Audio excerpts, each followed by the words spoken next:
Hi there, Kevin Creighton with ShootingIllustrated.com. Today on iCarry, we've got the Sky 9mm pistol. That's in a Blackhawk IWB holster, and we're going to team that up with a ThruNite flashlight. Okay, let's face the facts. $1 just doesn't go as far as it used to. In fact, right now, mine barely makes it off my front porch. So we need to be careful about our money and how we spend it. But we also need to realize that we're in a little bit of a dicey situation right now, and we want to protect what's near and dear to us. So we need to really maximize our dollars. And that's one of the nice things about the SCCY CPX-2. It's a good little carry pistol, 10+1 rounds.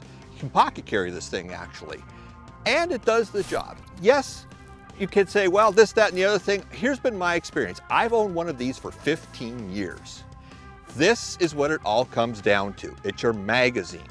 If you have one that has a good magazine that works with your gun, the thing will run like a clock.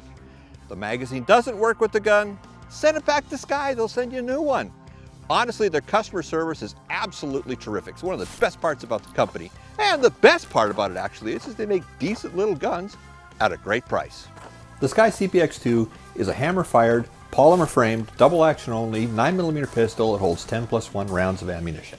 That's what it is, that's what it does, and I gotta be honest, it does it pretty well. The secret to the SCCY's reliability is its magazine. If you have a good magazine on your gun, it will run and run and run and run. So what are you giving up if you buy a SCCY 9mm pistol?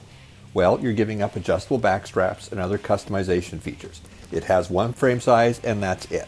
It also costs a little bit more if you want to add on a red dot to your pistol. It's a big deal these days, a lot of people want to do that. With the SCCY, it's going to be about $100 more if you want to add one to your gun. And it has a 9-pound double action only trigger. It's a long pull, it's a heavy pull. Yeah, I understand that's a problem for some people. However, there are aftermarket people out there who offer different spring kits and other customization stuff that'll drop that down to something a little bit more reasonable. But honestly, I've never really found that to be much of a problem. They're a good little gun that carries easily. There's really no reason not to have one. If you're the sort of person who understands that they need to take charge of their personal safety, but they don't want to take out a home loan in order to do it, then a SCCY CPX-2 is definitely something you should look at. Now, there are a lot of inexpensive holsters out there, and you'll usually see that in your big discount store in the sporting goods department, right next to the bait and tackle and all the hunting supplies. Those holsters are just not the sort of holsters you should use for defensive purposes. There's a bunch of reasons why.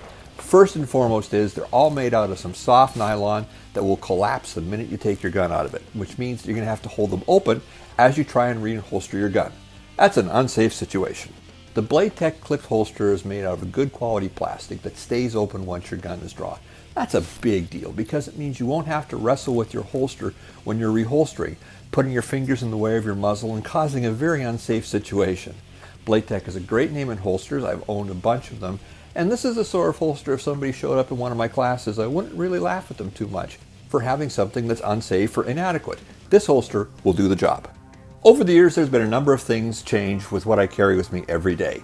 One thing that hasn't changed though is I've always carried a bright flashlight with me. They're just too handy not to have one with you. However, you can spend a lot of money on a tactical flashlight these days and get a lot of great features. But what is something that you could get that maybe isn't the most expensive flashlight out there, but will still do the job? The ThruNite Archer TA version 3 has some great features on it, and it's a very inexpensive flashlight. First off, it's powered by AA batteries, which means you can find spare batteries for this on the moon right now. I'm absolutely convinced of that fact. It's got a 4-position switch up front, means that you can change it from anything you can just barely see the light to blasting upwards of 500 lumens into somebody. That's a useful feature. It's got a rear-mounted tail cap, which I love. It's got that adjustable features, and like I say, it's got all the stuff you want in a tactical flashlight for a very reasonable price. Thanks for watching. Hey, for more information on the products we show today, be sure to visit ShootingIllustrated.com. And tune in next week for another episode of iCarry.